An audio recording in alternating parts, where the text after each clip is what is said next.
Right now, as you are watching this video, an emergency classified briefing is taking place at the Pentagon.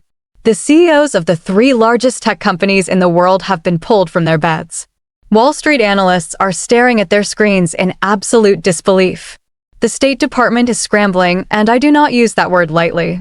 This is not a drill. This is multi-agency, trillion-dollar panic. For the last 48 hours, the global financial and technological order has been completely turned upside down. And the craziest part? It wasn't done by China. It wasn't done by Russia. It was a single, devastatingly quiet move executed by an alliance nobody took seriously. They just pulled off the greatest economic checkmate of the 21st century.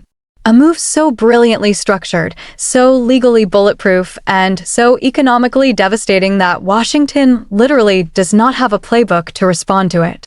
Warren Buffett's top strategists are calling it the day the old world died. If you want to understand why your investments, the future of AI, and global power just shifted overnight, do not click away.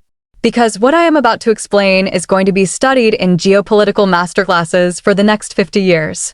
Here is exactly what just happened, and why the United States government is completely trapped. To understand the absolute genius of this surprise move, you have to understand the massive blind spot that every single Western analyst had. For the last 5 years, the world has been fighting a silent Silicon War. The United States and its allies believed they had absolute control over the future of technology. The strategy was simple: control the advanced microchips, control the artificial intelligence, and you control the 21st century. The US heavily sanctioned competitors, restricted exports, and built a massive fortress around its tech empire.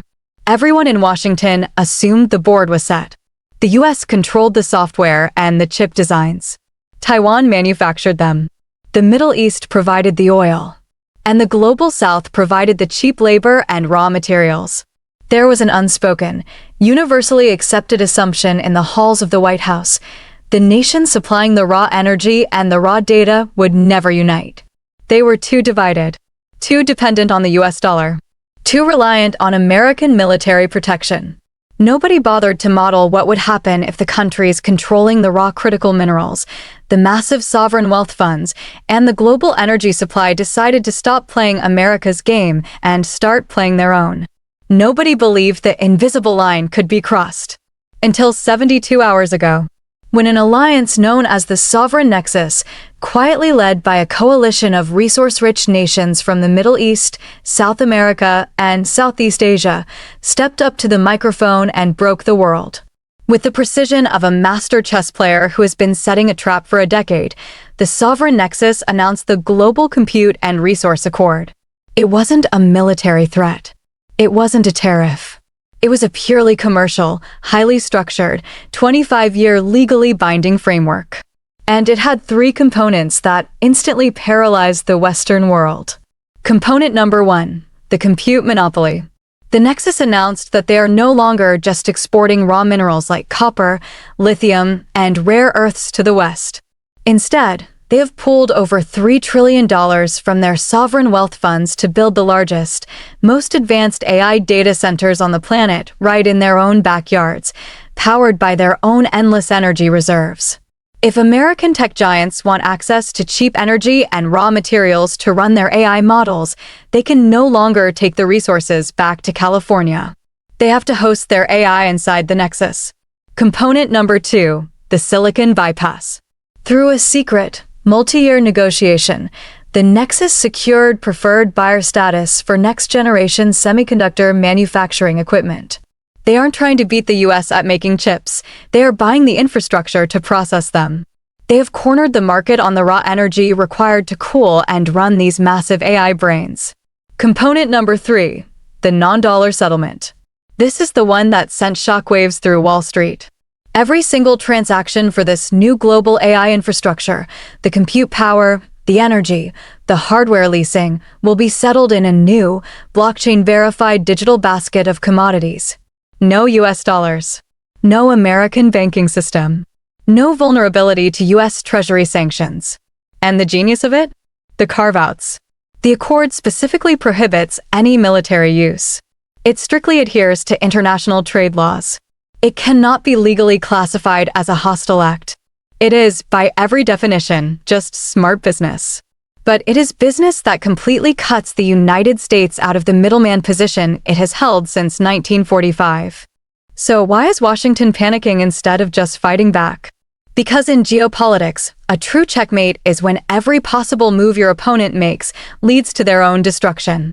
Let's look at America's options. Option A, the aggressive route. The US could impose massive sanctions and ban American tech companies from doing business with the Nexus. But if they do that, companies like Microsoft, Google, and Amazon will be cut off from the cheapest, most massive AI compute grids on Earth. Their AI development will slow to a crawl, and international competitors will gladly take their place. American tech companies would lose trillions in market cap overnight. Option B, the diplomatic route. The US accepts the deal. But if they accept it, they are publicly admitting that the era of American technological and financial dominance is over. They would be allowing the largest technological shift in human history to be priced outside of the US dollar, shattering the foundation of the American economy. The architects of the Nexus designed a triangle of leverage. The US needs the compute and the energy. The Nexus has the compute, the energy, and the capital. By forcing the world to come to them, they have transformed from resource colonies into the ultimate gatekeepers of the future.